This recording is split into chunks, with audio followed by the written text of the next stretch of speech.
Миний хүү анх 10 сарын 28-ны өдөр эндсэн 3 цагаас 4 цагийн орчимд 21 дэх одоо сонгорхон дөрөв 21 дэх нэгдсэн эмгтээр хүргэж очсон. Эмгэгт очихдаа миний хүү бол анх очихдоо л түрүүнээр очихдаа амьсгал хураацсан.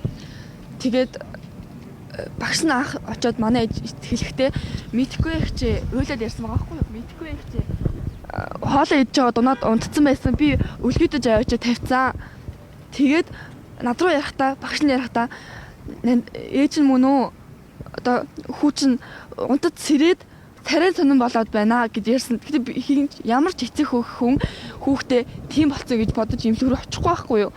Би анх бодохдоо миний хүү хордгонд орчихжээ. Гүйлгцээ байна гэж бодоод тэр утсан байхгүй юу? Тэ бүрүү. Тэгээд энэс хойш ингээд 21 гаруй за бараг 24 5 хоног.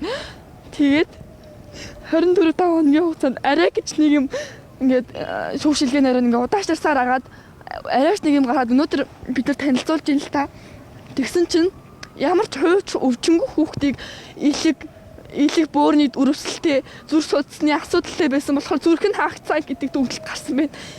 Энтэй бол миний хүү хатгаатай байсан гэж байгаа. Хатгаатай байгаад тэр нь хүндрээд илэг бөөрлөгөө ороод зүрх судасны өвчин болоод тэр нь ингээд зүрх нь хаагдталсан байна гэж байгаа.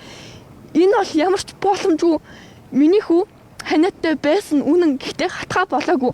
Ханиад нь идэгрээд бидний цэцлэгт нь өгсөн ямар зүрх судасны өвчин байгаагүй анханасаа миний хүү вирус саруул хүүхэд байсан.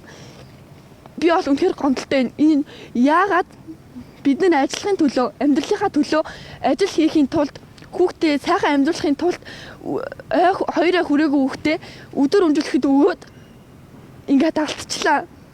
Энд чи одоо багш нар нь хариуцлага хүлээх ёстой байтал багш нар дээр нь одоо хүртэл ямар ч арга хэмжээ аваагүй. Багш нар нь одоо сул чөлөөтэй явж байна. Тэр цэцэрлэг бүхэл бүтэн 4 жил зөвшөөрлөг үйл ажиллагаа явуулсан. Хяналтын камер байгаагүй. Тэр өдөр 11 хүүхэд 2 багштай 11 хүүхэд цэцэрлэг дээр байсан. Яагаад тэр 11 хүүхдийг харж хамгаалж чадаагүй? Яагаад хариуцлага алдсан юм? Би энэ дээр үнэхээр гомдолтой.